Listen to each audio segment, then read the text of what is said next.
Hey everyone, this is Karen Waksman, founder of Retail MBA. Today we're going to be talking about selling at AMPM.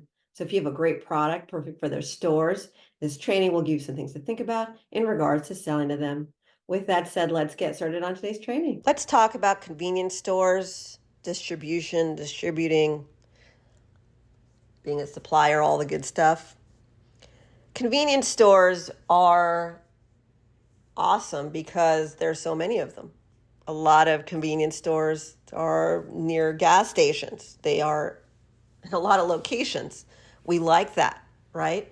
That's exciting. That makes money when they have a lot of stores. Exxon has convenience stores. All these different locations has these convenience stores. And the thing about convenience stores is they're very convenient for customers in that I could walk down the street usually and get some product I want, which has usually groceries and little things that are a lot of times impulse buys, things that I'd be willing to buy right now. Impulse buy is usually something that's impulsive, something that maybe I'll buy what I came there for, but then I'll buy something else because it was an impulse. It seemed cool. It was interesting. So the thing about convenience stores is that they're usually small formats. So they have smaller locations, meaning they can't fit as many products in stores. So number one, the annoying part about selling to them is that although they have so many, they are more strict with what they buy. And they tend to buy a lot of stuff through distributors, which is also annoying if you can't get a distributor to represent your product. But if you can, big money. A lot of people don't feel like going store to store, opening up accounts, getting the convenience store to buy your product from you. But a lot of times people have to do it until they get a distributor to pick up their product. So when you're dealing with convenience stores and you're dealing with opening up these store accounts, they're usually owned individually or by a company and or regionally. And ultimately what that means is you can go to your local convenience store and try to open up an account, meaning sell to them, but you have to do it a lot of times over. And some will say yes, hopefully, and some will say no. If you have a decent product, hopefully some will say yes. And usually there's someone there who's buying products for them. When you're dealing with a distributor for these types of situations, they've done all the work. They have people who are actually walking around all day dealing with these accounts. Because when you're selling to a convenience store, when the product ends, you need more stuff. And so there's a lot of movement. There's a lot of interaction there. It's a complicated business because if you give them a little display of a bunch of products and it sells out, then you need to put more in. And some stores do better than others. It really depends on your product, where it's placed, what it is, and so forth.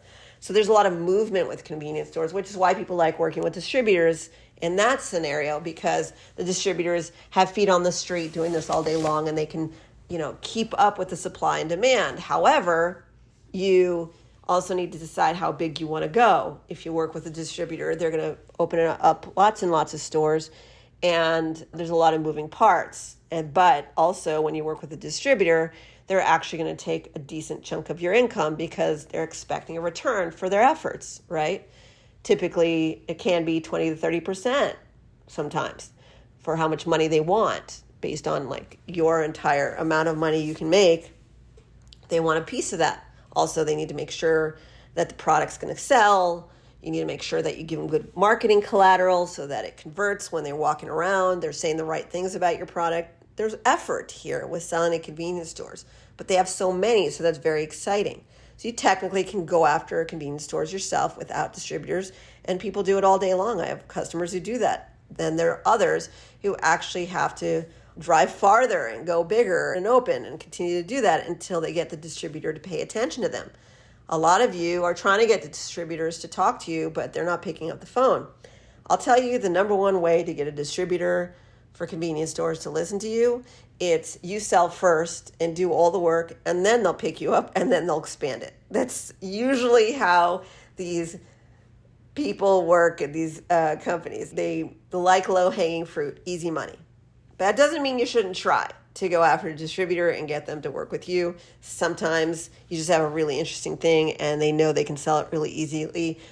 Unfortunately, the world doesn't work that way. That's why we have a system called Retail MBA, where we walk you through how to approach, pitch, and sell to them, how to get them to buy, all the things, how to work with distributors, in case you can't really scale up. People aren't paying attention to you, and you have to do the work yourself because you're an entrepreneur, you're a business person, and you just have to do the work, which is super annoying because you'd rather have someone else sell your product for you, but it doesn't always work that way. Also, you have to make sure that your packaging is appropriate for these stores and so forth. That's the other thing in regards to working with convenience stores. If you have small items, they might make you have a counter display. You're liable for that because it's your name and your packaging, your branding all over it. But the good news about a counter display for these types of stores is it contains your product. You can say nice things about your product, and also they buy more quantity in those little counter displays. So you have to do your market research to find out if your product needs a display or doesn't.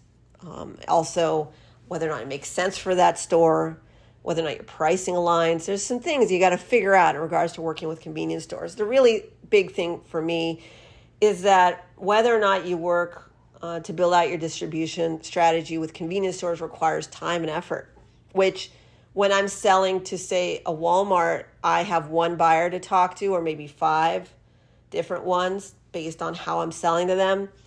With convenience stores, you're dealing with a lot of people and a lot of moving parts. Now, there are ones like 7-Eleven who own a bunch of them, and they do have corporate buyers and so forth.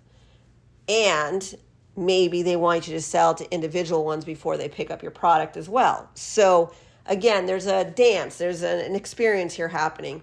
You might be able to go to the corporate buyers and get them to buy for a bunch of their stores, but ultimately you can still start somewhere and show proof of sales to get the corporate buyers to buy. Now you can do one or the other, it doesn't matter. You can start with the buyers and see if they'll buy it and then work backwards, or you can go after the small, like the individual stores, and then go back to the corporate buyers. Depends on you, your manufacturing.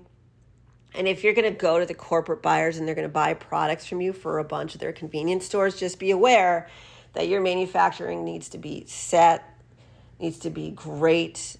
If there's a problem in an individual store, you're going to need some feet on the street to make sure that things are correct. This is a very different game when you're dealing with the corporate buyers and so forth. It needs to be much more professional based on who you are and what you're doing.